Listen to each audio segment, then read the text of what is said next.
بسم اللہ الرحمن الرحیم۔ ناظرین، کیا آپ جانتے ہیں کہ مور اور سانپ جنت سے آئے ہوئے جانور ہیں؟ اور کیا یہ آپ جانتے ہیں کہ سانپ کے پاؤں بھی ہوا کرتے تھے اور مور کے پاؤں کالے کیوں کر دیے گئے؟ یہ سب کچھ آج کی اس ویڈیو میں ہم آپ کو بتانے والے ہیں۔ اگر آپ ہمارے چینل پہ نئے ہیں تو ویڈیو کو لائک اور چینل کو سبسکرائب ضرور کریں۔ ناظرین، سانپ اور مور جنت سے آئے ہوئے جانور ہیں۔ جنت میں گھومنے پھرنے اور کھانے پینے کو بہت کچھ تھا، لیکن جنت میں اکیلے اور تنہا ہونے کی وجہ سے حضرت آدم علیہ السلام اداس رہتے، تو اللہ تعالیٰ نے حضرت آدم علیہ السلام کی بائیں پسلی سے بی بی حوا کو پیدا کیا، اور یوں حضرت آدم علیہ السلام بی بی حوا کا ساتھ پا کر خوش ہو گئے اور وہ دونوں جنت میں خوش رہنے لگے۔ اللہ تعالیٰ نے ان سے کہا کہ تم دونوں جنت میں جو چاہو کھاؤ پیو گھومو پھرو، لیکن خبردار اس درخت کے قریب بھی مت جانا اور نہ ہی اس کا کوئی پھل کھانا۔ اگر تم نے ایسا کیا تو تم ظالموں میں سے ہو جاؤ گے۔ سانپ اور مور بھی اسی وقت میں جنت میں رہا کرتے تھے اور وہ دونوں جنت سے باہر آیا جایا کرتے تھے۔ اس وقت سانپ کے پیر بھی تھے اور سانپ کے منہ سے ابرک کی بہت اچھی خوشبو آتی تھی، اور مور آج جتنا بھی خوبصورت ہے وہ اس سے بھی کہیں زیادہ خوبصورت ہوا کرتا تھا۔ جب وہ جنت میں رہتا تھا تب مور کے پاؤں بہت زیادہ خوبصورت ہوا کرتے تھے۔ ناظرین، ایک دن جب وہ دونوں جنت کے باہر آئے تو ان کی ملاقات شیطان سے ہوئی۔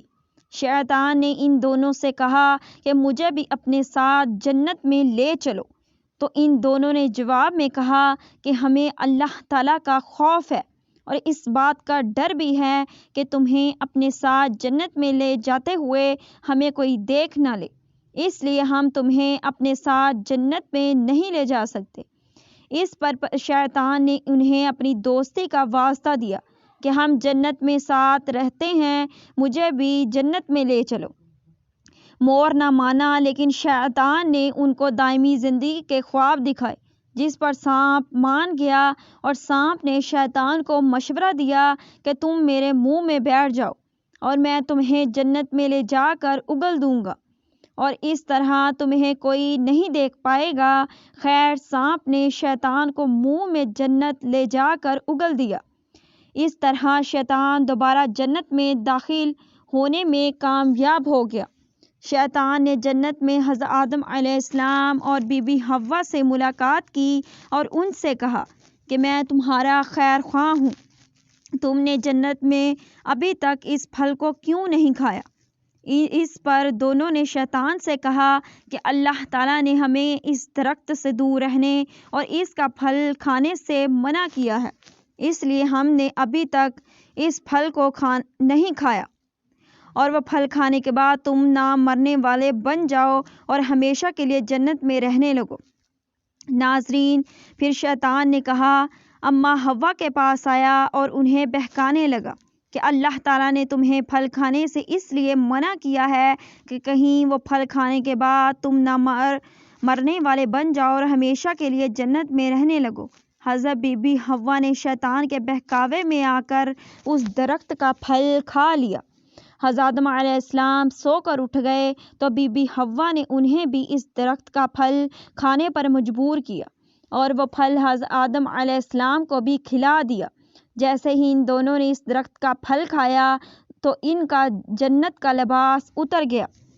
تبھی اللہ تعالیٰ نے ان دونوں سے کہا کہ میں نے تمہیں اس درخت کے پاس جانے سے اور اس کا پھل کھانے سے اس لیے منع کیا تھا، لیکن تم دونوں نے میری بات نہ مان کر اس درخت کا پھل کھا کر اپنی جان پر بہت ظلم کیا ہے۔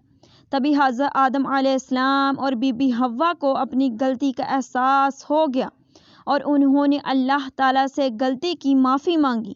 اللہ تعالیٰ نے انہیں معاف فرمایا اور ان دونوں کو جنت سے نکال کر زمین پر بھیج دیا گیا اور فرمایا کہ زمین پر ایک خاص وقت تک تمہارا ٹھکانہ ہے اور تم زمین پر رہو گے۔ اللہ تعالیٰ نے شیطان کو جنت میں لا کر آنے پر مور کی خوبصورتی چھین لی اور جن پیروں سے وہ شیطان کو جنت میں لے کر آیا تھا انہیں بدصورت کر دیا گیا۔